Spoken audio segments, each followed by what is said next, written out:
Good morning, everyone. I'm back. Let me show you what I'm working on now. All right, I reinforced the back edge, filled in the edges. Come over here and see, right there. Finished off that as good as it's going to get for now. I'll do that to the final level once I make sure that's absolutely correct. Did that on both sides. Did it over here as well. All right, so then I went over to my other C8, the blue one, and I made a pattern of the, what used to be the hood. They call it the frunk or front trunk. And what I needed was this back edge across here because I want this curve to be the same. I just want it moved back further. So I could cut it all the way to this back edge right here and make it as long as possible. But I'm not going to do that, and the reason why is because I realized I could use this in the future as a template. What I cut off as a template. I need enough surface here to adhere to, either screw to it or glue to it or whatever. So I said, all right, what's the minimum amount I think I can have and still make this thing useful if I need it in the future? Don't know that I will, but I'm always thinking about what if. So then I needed to center this thing. So what I did was, I started off using my typical tape measure, measuring here, measuring there, and then each time I'd go side to side, I'd adjust it a little bit. It got frustrating. So instead I said, wait a minute, why don't I go ahead on the part itself, and on the template, I'll measure out 1 inch in every 1/4 inch. On the part, I'll measure back 2 inches in every 1/4 inch. All right, and then I did the same thing on the other side. So now I don't have to mesh with a tape measure. I just took this thing and said, okay, let's go to, I tried 3 inches. That didn't work because it made this too short. So I said, well, let me add another 1/4 of an inch. So I went to 3 1/4, and then noticed that this ended up at 1 7/8.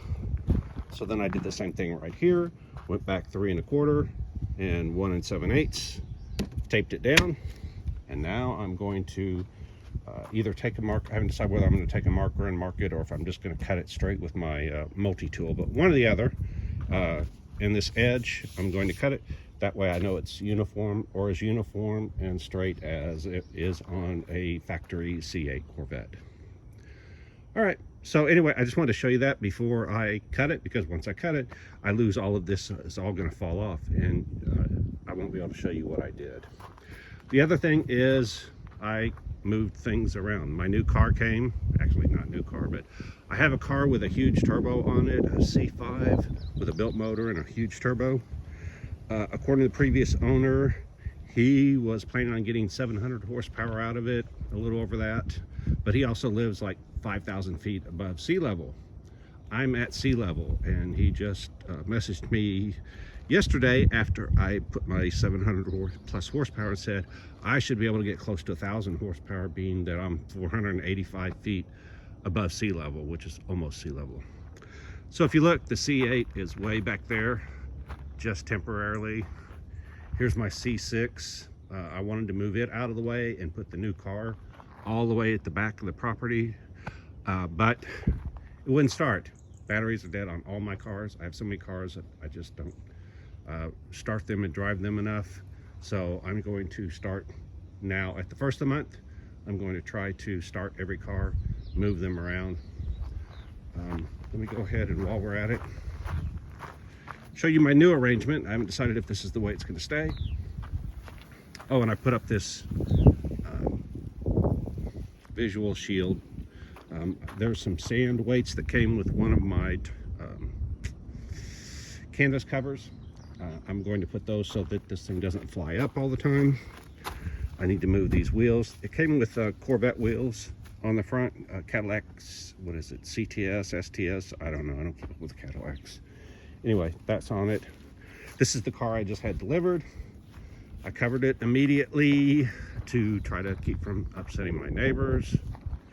My truck's going to get moved as soon as I get a chance. But there is, let me go through what I've got out here. This is a C5 FRC fixed roof coupe. It was before they became called a Z06. I think because it's a 99. I lose track of what year they are. This is another C5 stone stock. The typical story, an old guy owned it and he died, and so his widow was selling it. I bought it from her. There's the C8 that I just used and got the hood template off of. Come over here, and this is my ZL1 Camaro. Has a supercharged engine. Those that you aren't familiar, you can look it up. I don't even know what kind of horsepower it puts out. A lot. This one happens to run on E85. It has a capability to be dual fuel, I believe. I just haven't bothered to mess with it. I haven't started it, haven't tried, so it's probably got a dead battery. And then here's my 60th anniversary 427 C6. This is the one I'm planning ultimately to put a carbon fiber body on and make it into a C2 427 car. 67 was the best year for that because it's the year that had disc brakes all the way around and the 427 high performance engine. So I'm going to make it into a retro of that. One of the interesting things besides the 427 engine and the big brakes and all of that is that they moved the battery to the trunk. Again, this battery was dead, so I'm charging it up. All right, well, that's where I'm at today. My goal today is, again, try to get that hood as close to finished as I possibly can, and we'll see how it goes. All right, everybody have a great day. Like, subscribe, hit the alert, hit the thanks if you want to donate something, and I'll talk to you next time. Bye. And if you don't know what I'm doing, you don't know jack. Ha, almost forgot that.